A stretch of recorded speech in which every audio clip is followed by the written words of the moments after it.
This story happened to me when I was studying in an intermediate vocational school. That year, my school had a rule that it was forbidden to go out at night. I was a naughty student, so I snuck out to play games at night by climbing the wall. My purpose was to go to an internet shop to play games. These internet shops were a dozen minutes a walk away from my school, but I could do exercise every night by walking to that shop. The internet shop was usually very crowded at night. My friends and I often ran there to play. Although I loved to game, I didn't play all night. I would only play for about 2 to 3 hours. That time, as usual, I would play until nearly midnight. After playing for a few hours, I would usually find a noodle shop to eat late and then went back to school. Before going there, I would quickly pay for the game and leave. In a position a few seats away from me, a boy was playing a game while dozing off in a chair. The sleepy boy had a bad temper. No one dared to tease or destroy him at times like this. He dozed off, arms stretched behind his back. When I was passing by, I accidentally touched his arm. I immediately apologized, and luckily he didn't wake up. This internet shop was located in a commercial area. The front gate was completely closed, so if I wanted to leave, I had to go through the exit behind. I was walking down the stairs very quietly at the time. Suddenly I saw a man standing right next to the wall opposite the stairs going down. What scared me was that this man had no legs and his body seemed to be floating in the air. I was frightened but also had to leave. When I got too close, he was gone. I quickly assured myself, thinking that I might be a bit dizzy from gaming, so I looked at it wrong. I quickly exited the basement. When I was about to step out of the basement, I came across something strange. A woman was lying on the roof of the hatch with long jet black hair hanging down. She was staring at me, but the woman had no eyes, even though I knew she was looking right at me. If I hadn't leaned against the wall, I would have fallen to the ground long ago. My legs could no longer stand. Fortunately, the woman also disappeared. My first thought was that this basement was haunted. I immediately decided to run out of there. I was just running out the door when a strong light hit me in my face, so bright that I couldn't see anything. Right after the sound of brakes almost burning the car wheel, I realized I was standing in the middle of the road. If the driver hadn't braked in time, I would have died from being hit by a car. Luckily, I was fine and only received a few scoldings. I almost lost my life, standing on the side of the road for a long time because I was so shocked by what I had just witnessed and faced. My only thought at the time was to hurry back to school, not being able to stay outside anymore. I wandered about walking on the sidewalk, thinking about what I had seen in my mind. I was scared and worried. As I was walking like that, I suddenly heard a weak woman singing from behind. It sounded so far away, yet so close. My back seemed to stiffen. I only dared to look to the side to feel. Unexpectedly, behind me, a woman in a white dress was slowly approaching me. I didn't hear any footsteps, only singing. The song was not loud, but the humming was quiet. But when I heard it, I would shiver. I absolutely did not dare to run for fear of her finding out. I could only increase my walking speed, so I strode very long and fast. Although I was quickening my pace, she was able to keep up, even though the distance between us was narrowing. The silence that reached my ears made my heart sink. I was so scared that I couldn't help but cry. I felt like life was too short at the time. My legs also stopped working and I couldn't seem to run away. At the time, I just thought that I didn't study well and would not find a decent job in the future, so I wondered why didn't I just die. At that time, I only thought about death. The thought was so powerful that I fell into silence. Suddenly, a car horn sounded, startling me, and I immediately woke up. The taxi parked on the curb. The driver got out of the car and suddenly asked me loudly why I wanted to die. It was only at that moment that I realized I was standing in the middle of the street again, but just a few minutes ago I thought I was walking on the sidewalk. The driver looked at me and thought I was about to commit suicide, so he approached me. I was scared and started crying out loud. He no longer cursed at me but gently asked me what was wrong and why I was seeking death. He comforted me and then took me back to the school without taking charge. The fact that I was punished for running away from school was inevitable, and after that night I fell ill. I had a constant fever and had to take medicine for the rest of the several days at school. At noon the other day, a classmate came to the dormitory to visit me and tell me about what had happened in the internet shop we frequented. He said the internet shop I went to the night before had a person who suddenly passed away. He told me the news. I was extremely shocked because the dead person was the one I accidentally bumped into when I was leaving. To this day, I still think that the fact I saw ghosts again and again may be because I accidentally touched that person. Because of him, I could see ghosts.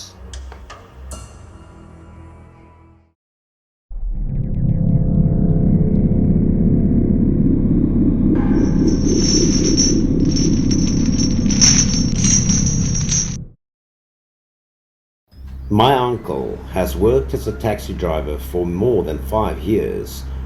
This is also the first time that he had encountered something scary as well as strange. He would usually work until after 11 o'clock, and at that time around 9 p.m. he would still be doing his job. But on the road he passed, there would be a few customers waiting for him. He would quickly pick up a male guest and invite them to the car. At this time, my uncle would also be taking customers to a place called MP Tower located in the inner city. When he entered the city center, the road would be very crowded. He would also quickly drop off the customers in front of the big building. He would then drive to another crowded place nearby. On the side of the road, there were 3 people standing with their hands out to catch a cab. After getting into the car, they told my uncle that they wanted to go to a suburb. The place was more than 110 kilometers from where they were standing, and it would have taken a lot of time to get there and back. My uncle gave them the cost. The 3 of them immediately agreed without making any negotiation. My uncle transported them out of the city and quickly onto the highway. Getting off the highway, he would drive into a deserted country road following the instructions of the 3 young men. The further he drove, the darker the road became. It would be surrounded by luxuriant trees. In my uncle's mind, he felt a bit scared, wondering if these 3 people wanted to trick him into going to a deserted place and commit murder or robbery. It wasn't until the car entered the village that they asked him to stop the car. After paying him, they got out. My uncle immediately drove back to the city.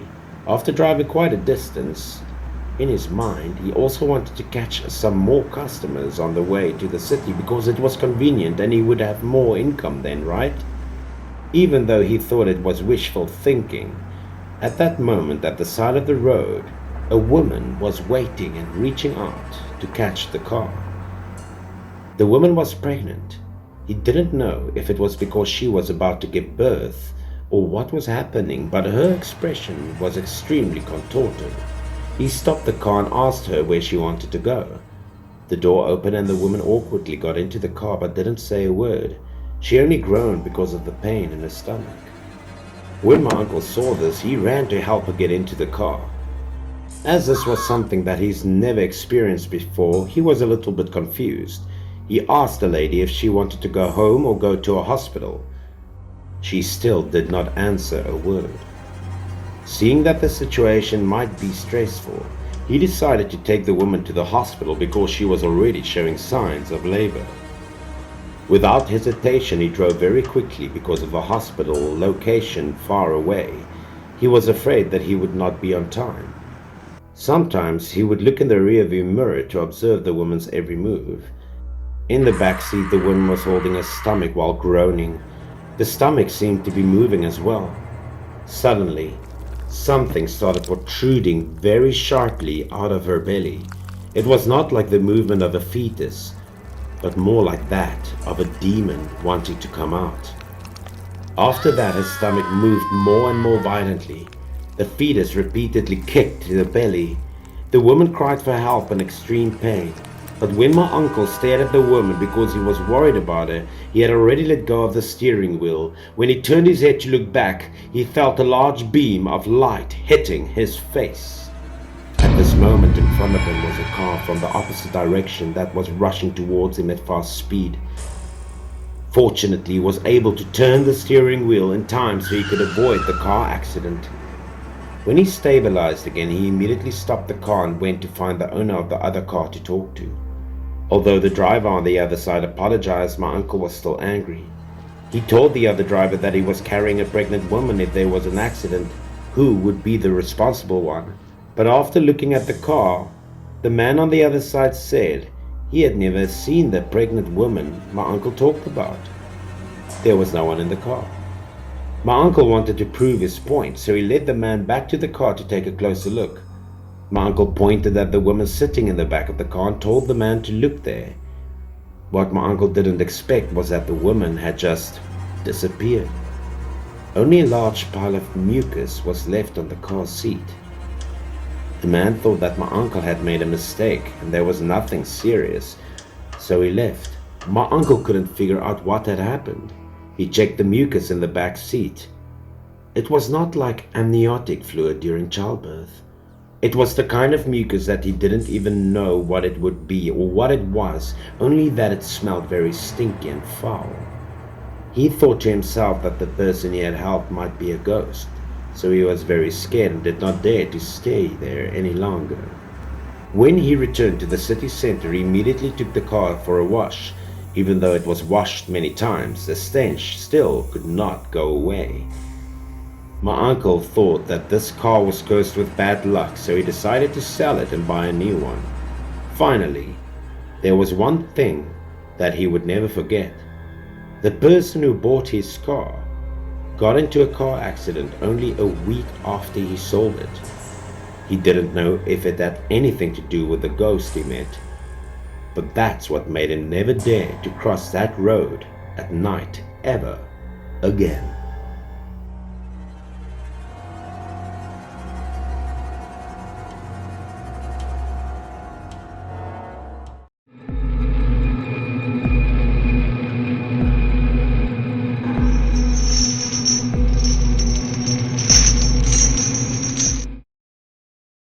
I have an uncle named Ben, who is my father's third brother. The story I'm about to tell you is also related to him, a man who is extremely addicted to gambling. After losing his job, Uncle Ben couldn't find work. Every night he would go to the casino and try to make a living by this so-called profession. My aunt always tried to stop him, but she never could. In those days, she took care of everything alone. She took care of the whole family and 2 small children. My uncle just gambled. He played 10 times and lost 9 times. The family's assets were gone. There was a day when Uncle Ben didn't come home for 2 days. My aunt didn't go to look for him because that wasn't the first time. On the 3rd night, my uncle returned. My aunt guessed that he only came home because he lost all his money again. But this time, his face was proud. He took out more than 50 million from his pocket and gave it to her and said it was all for her. This proved that he won. He finally won. It was the first time my aunt saw this, and more importantly, my uncle promised never to lose again. He also proudly told her about how he won this game. Yesterday, he played mahjong with some people. He would first lose continuously. All his money was lost, everything, and the people in the casino would kick him out and wouldn't let him play anymore. But even though he begged for the casino to let him continue playing, he was still punished and banned. As he was standing in the hallway cursing, someone called his name from behind. The man told my uncle that maybe he should try praying to the god of fortune. Maybe then he would win. My uncle didn't show any interest in this. He did not believe in any god. He would sometimes consider praying to different gods, but no god ever helped him to win in gambling. The man continued to persuade my uncle, saying that ordinary begging would not be effective. This made my uncle a little curious. He needed to know where to pray to get this effect on him. The man offered to drive my uncle to the place where he could pray to that god. So the two of them went straight and deep into the forest. They crossed a large tree path to a small statue.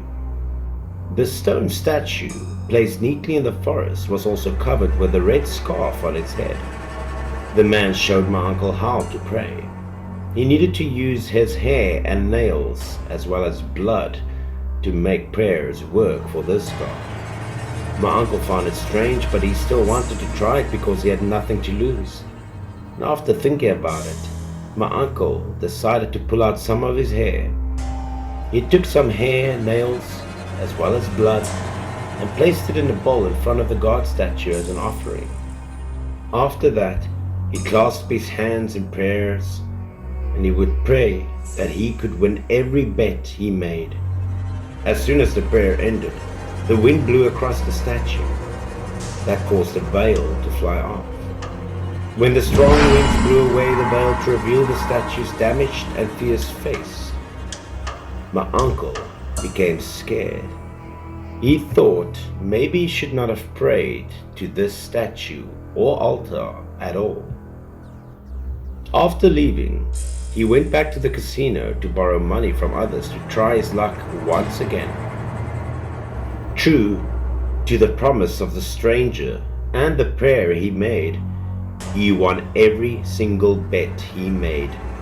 The amount of money earned was too much to handle. Once my uncle bet 10 times and won 9 times, no longer as unlucky as before.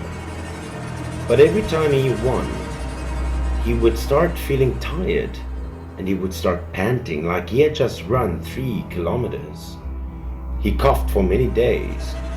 My aunt advised him to stop gambling, but he still did not listen to her. Every time he came home from gambling, he would bring back a lot of money, which surprised her. But in terms of health, he was not as good as the night before. In just 2 weeks, my uncle lost weight, went from 80 kilograms to only 65. Seeing such an unusual transformation made my aunt worry. She cared about him a lot. She knew he was hiding something from her, but she couldn't convince him to tell her because he thought he had to earn a few billion more before he stopped. The next day, even though he was not feeling well, he still decided to continue to go to the casino to play. My uncle kept winning and winning, and he collected a lot of money. But in the 5th game, another player won. My uncle then struggled to breathe. He tried to scream, but fell over through the table. It seemed he was having a heart attack. Everyone was shocked. Someone called the ambulance to take him to the hospital. However, he sadly passed away even before the ambulance arrived. My aunt received the bad news and she rushed to the hospital. She cried bitterly because she couldn't say goodbye to him for the last time. He was gone. In just 1 month, my uncle had lost nearly 20 kilograms before his passing, and his health seemed to be declining rapidly.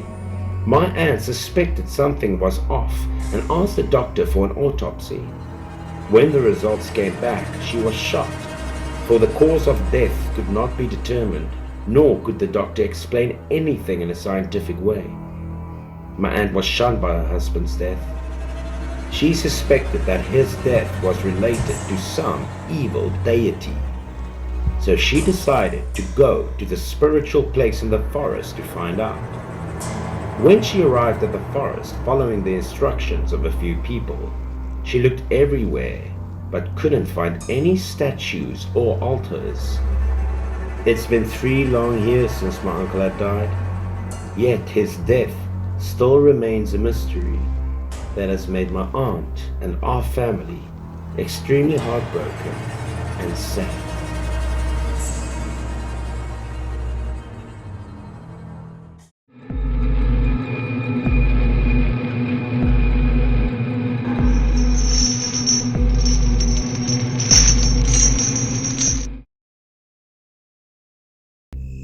I heard this story a long time ago.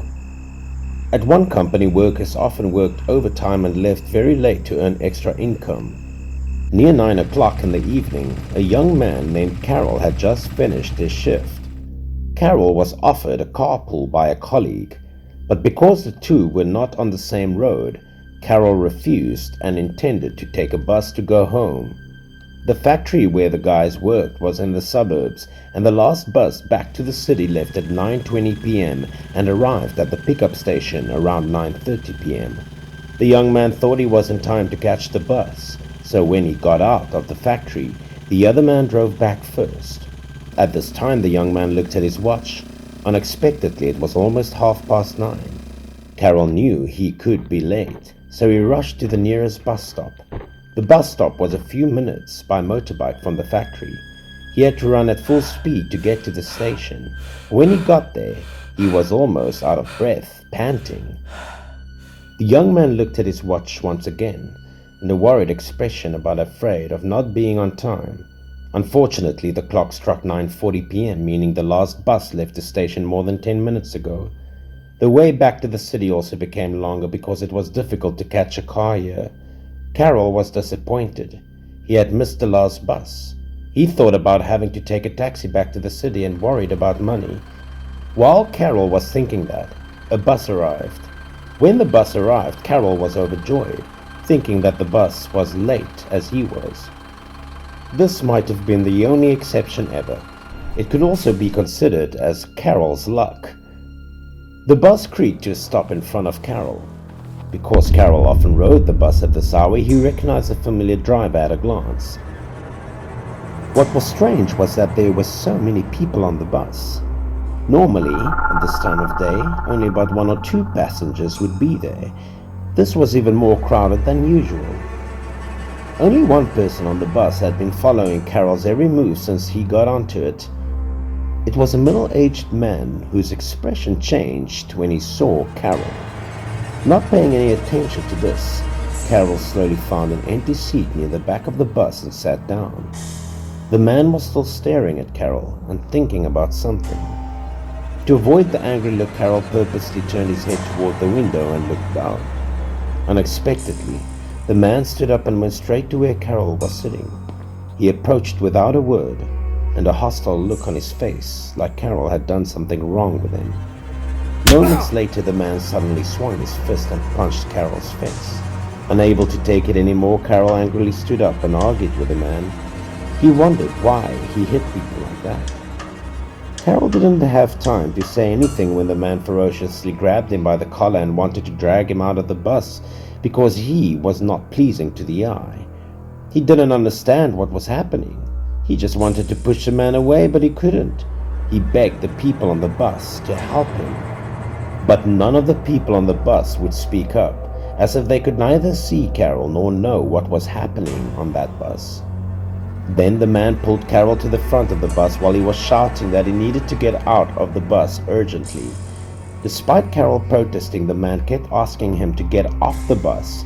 The driver did not say anything and motioned for the bus to stop. At this time, the bus door was also open. Immediately, the man pulled Carol out of the bus without once looking back at him. The bus door quickly slammed shut, and the bus continued to move. When the bus drove away, the middle-aged man let go of his hand and watched as the bus was slowly disappearing. Suddenly he sighed, his face drenched with sweat. He suddenly changed his expression and told Carol that he was scared to death just now. Carol froze in place, thinking the man was losing his mind, so he acted like that. This man saw a suspicious and confused look on Carol, so he told him that they were riding on a ghost bus. The man also recounted the process of getting on this bus. Once settled into position, he sensed that something was wrong.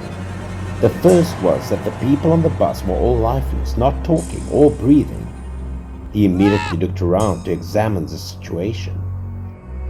The bad luck was that he discovered that all the passengers on the bus had no legs. Only then did he realize that they were not human at all. He was afraid to make a sound and didn't know what to do until he saw Carol getting onto the bus.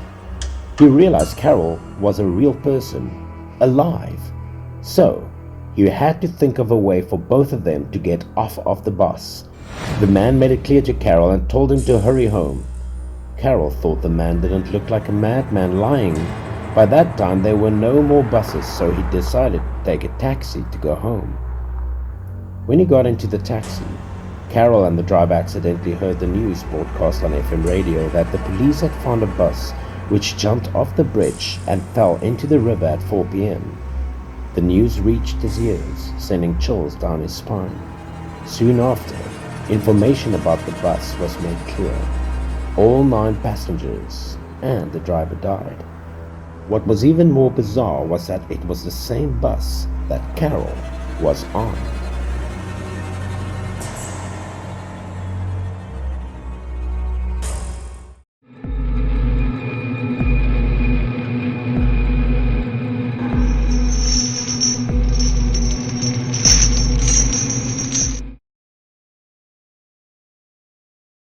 This is a scary story which happened in 2019.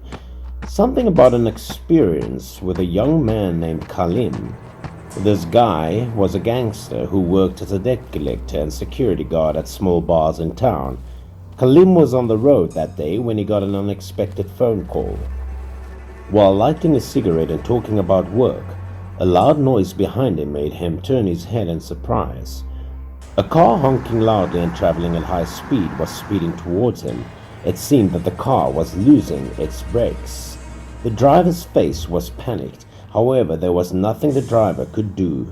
Kalim did not have time to react at that time, and the car rushed towards him at breakneck speed. The impact was so strong that Kalim was thrown to the side. The car's tires were all broken at that time, and Kalim only saw the sky and earth darken before him. The car which hit Kalim also stopped on the side of the road. Kalim was unconscious because the impact was so strong. It also tore his clothes. There was something very scary on Kalim's biceps. A fearful tattoo suddenly changed his face to become more aggressive. What was happening to Kalim? People around him quickly ran over and called for an ambulance.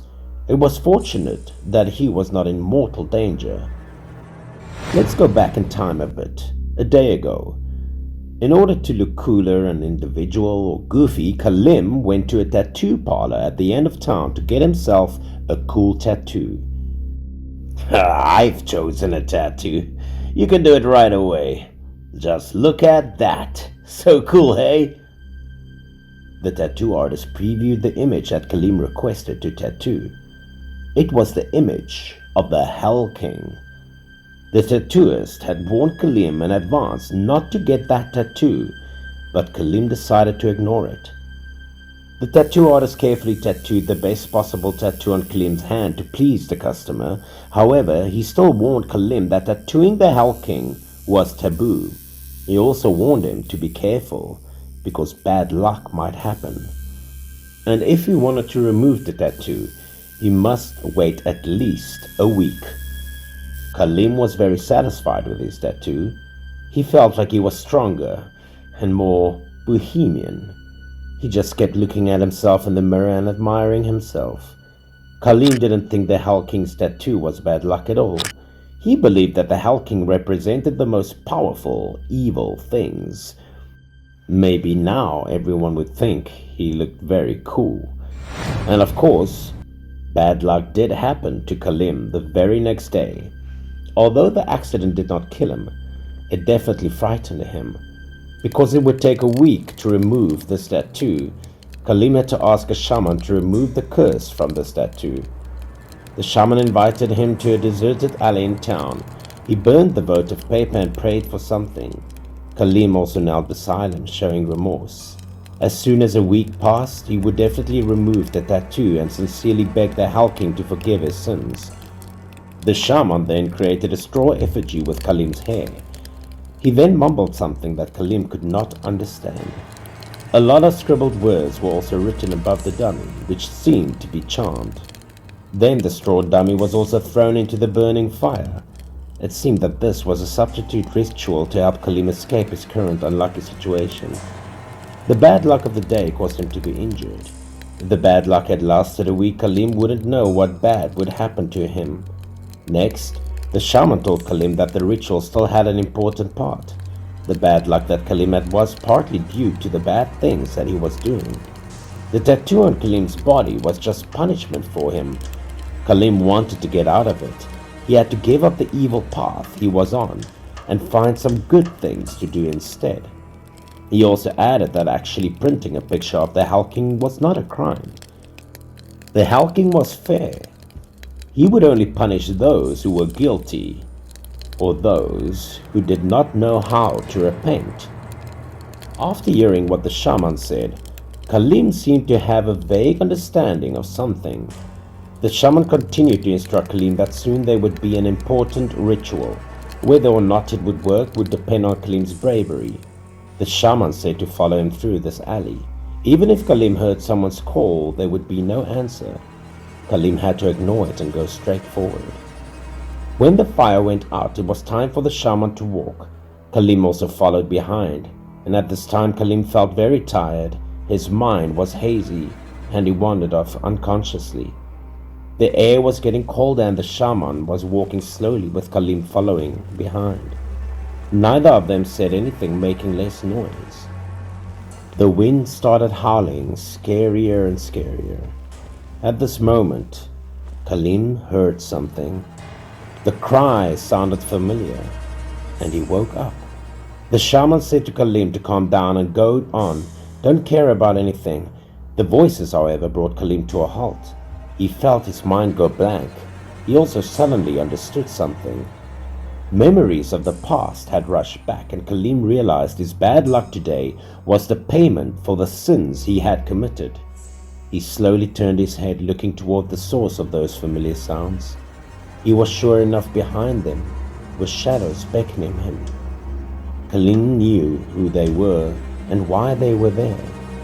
They were the ghosts of people Khalim had killed, his ex-girlfriend, his debtors, all of whom were forced to death by Khalim. He seemed to realize the sins he had committed.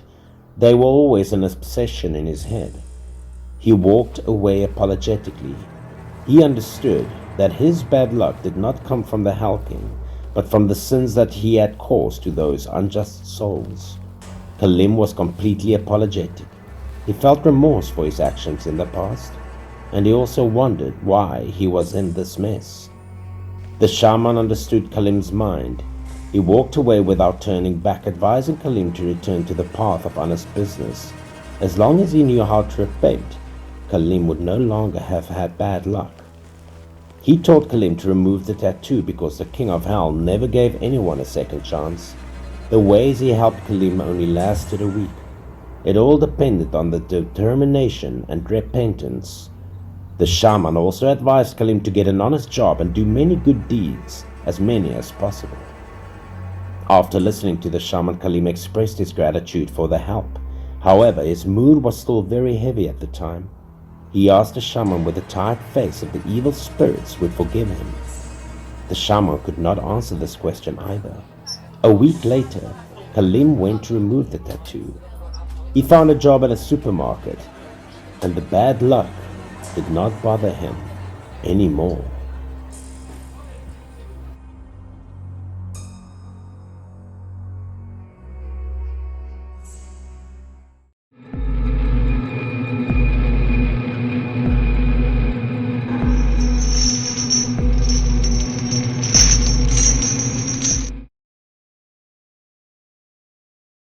I enjoy reading horror and fantasy novels, added with an interest in supernatural things because something unexplainable happened to me once.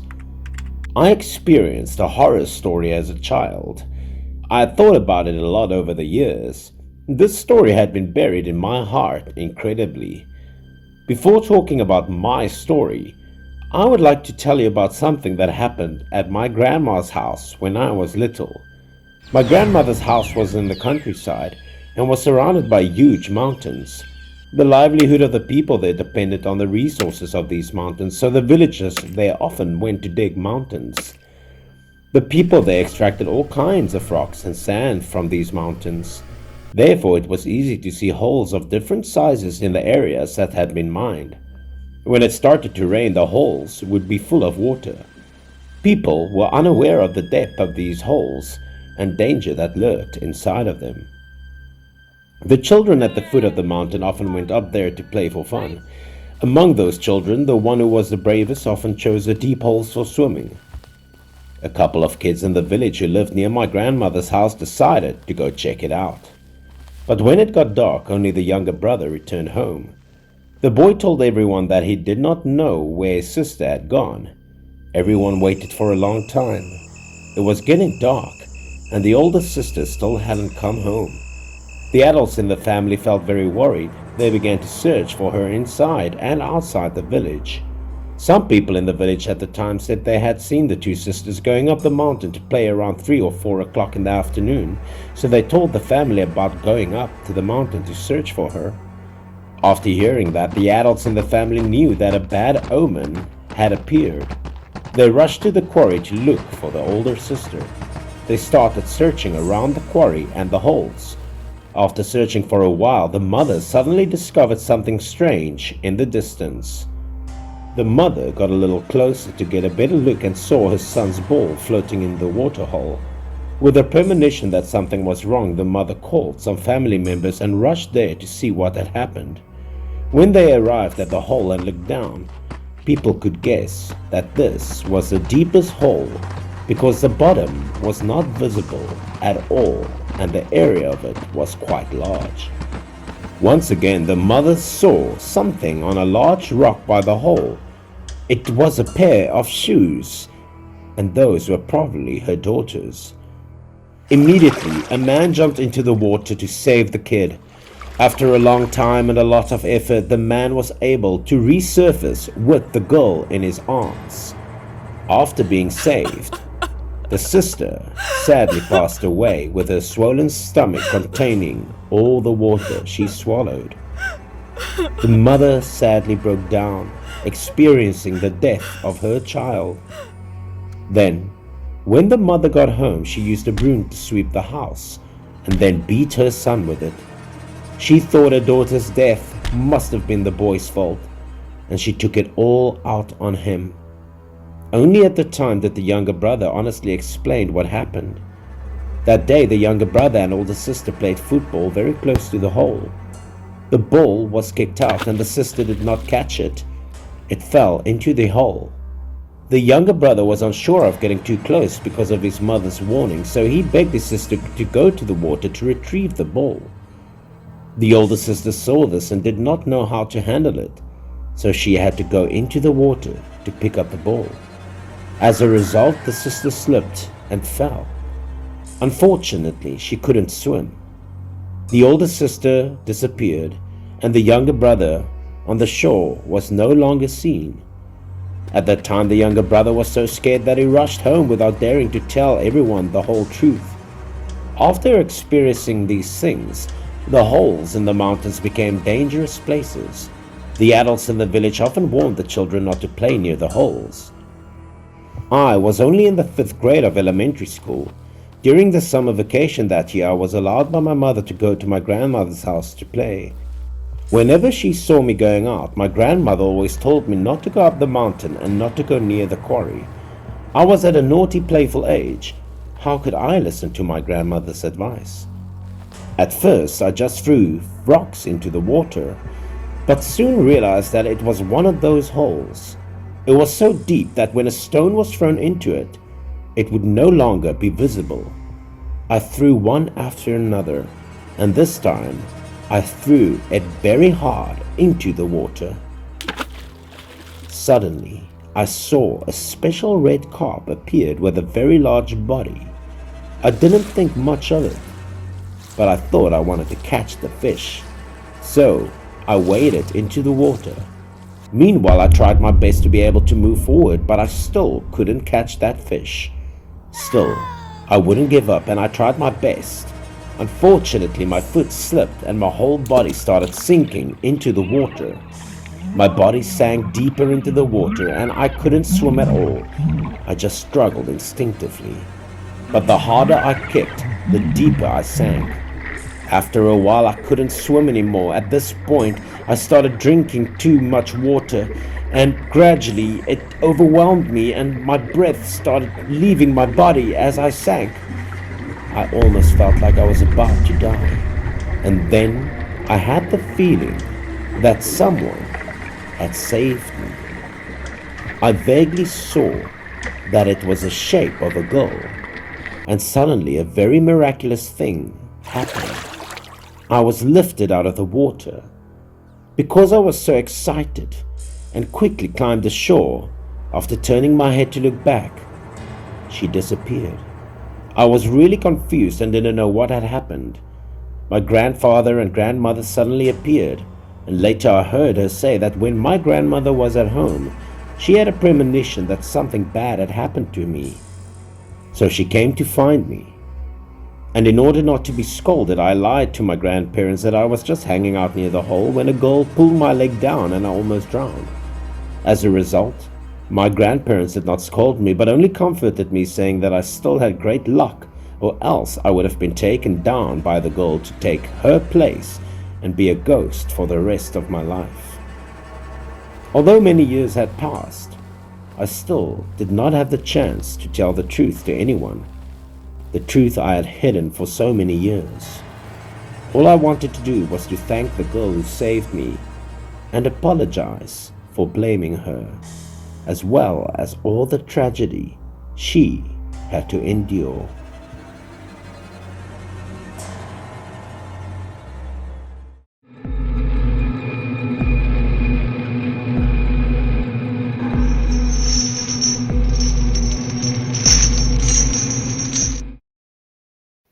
This was a scary true story that happened to my family, and on the occasion of my grandmother's birthday, my parents took me home to visit and congratulate her.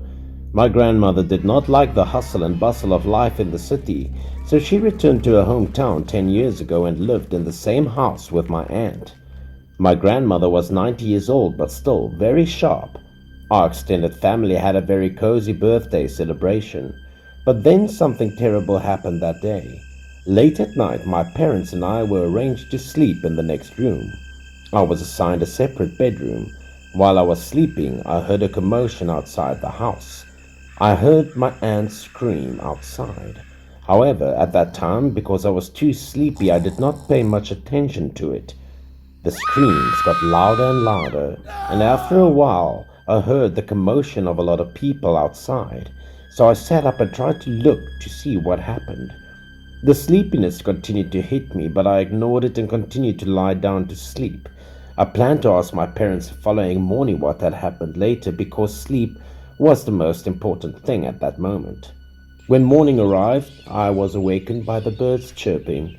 The scenery in the countryside was really different to that from the city. The fresh wind also made me sleep much better.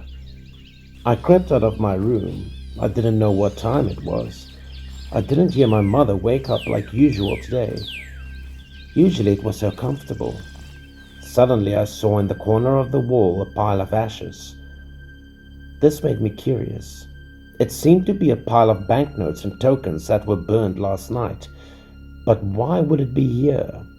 I felt curious. Could it be that last night's fuss had something to do with these things? I also found it difficult to understand because yesterday was obviously my grandmother's birthday celebration.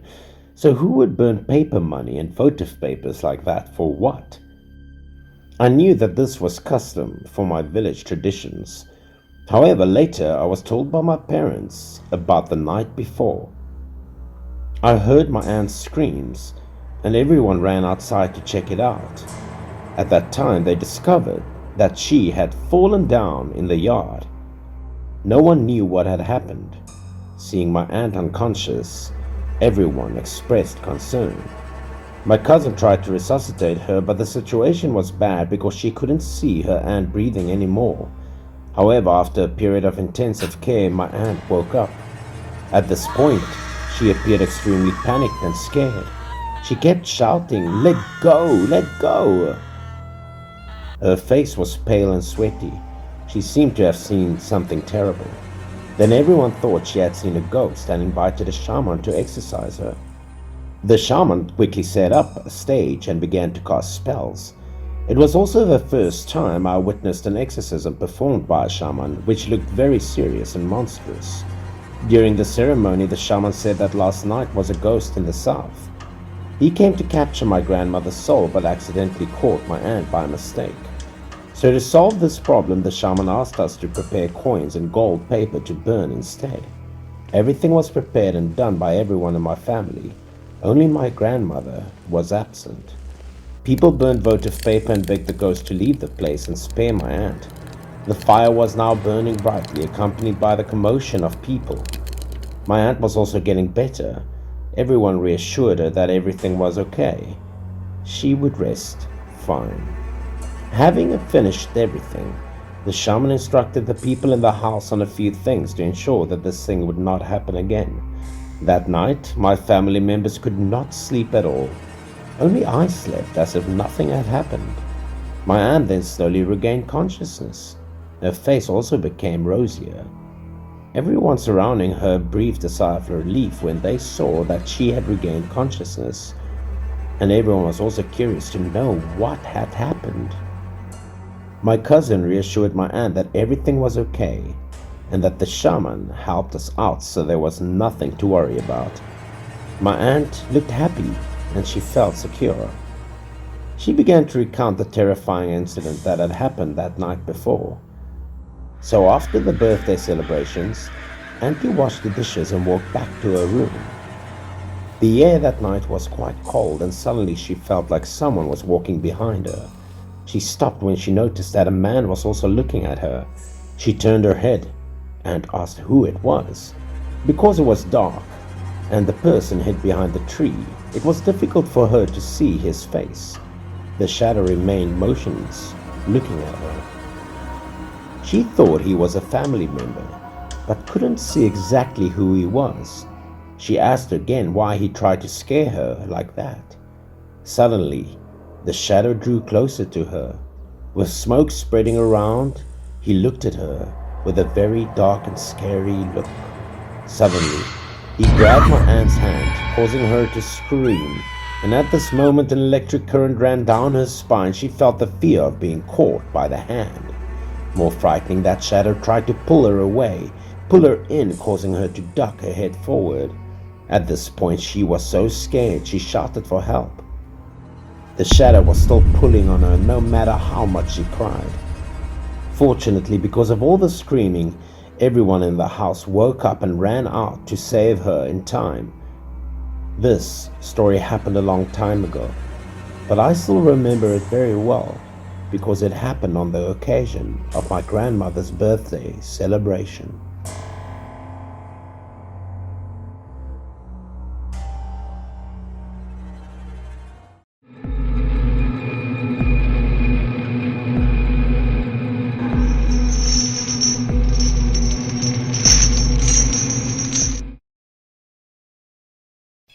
I was only 10 years old that year, and my parents worked far away, so I had to stay at my grandmother's house for a while. My grandfather passed away a few years ago, so she lived alone. When she heard that I was coming to stay, my grandmother was very happy. She loved me very much and took good care of me, but I was a very rude child. I frankly disparaged the food she cooked because it was not delicious.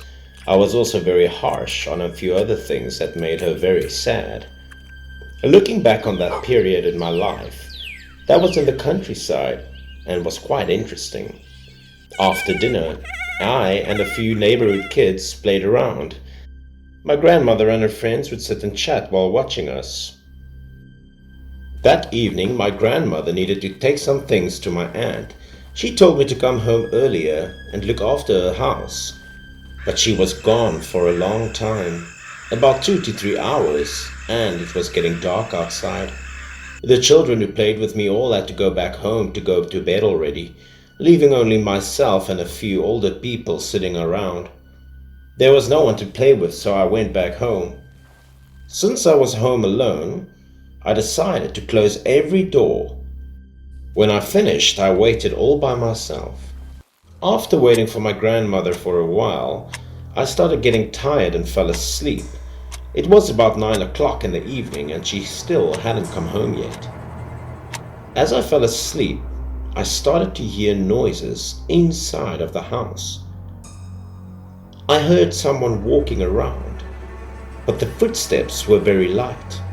At first I thought my grandmother might have been back, and that's when I woke up, and I thought again that something might have been wrong, because her footsteps was not light at all.